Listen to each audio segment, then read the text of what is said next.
Hello mga amigang mga amigo, magluto taog atay sa manok og batikolon. Sagulan na to og egg.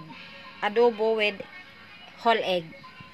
Atong lamas na ara ahos, sibulyon, atsal, paminta o pampalasa.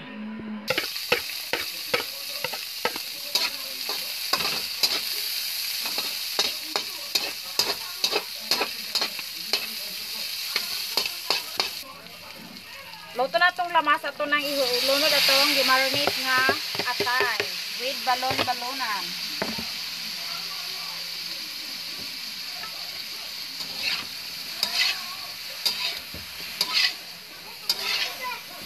Atong nunuran og siling haba duha ka buok. Atong ilunod na atong upat ka whole egg.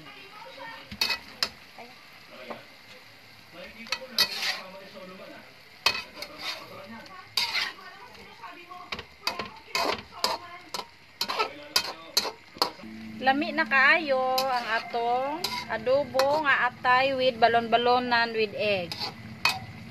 Pwede na to, luto na. Sarap ang ulam natin ngayon.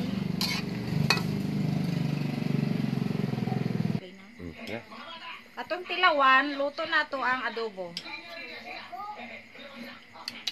Good now, thank you for watching, bye.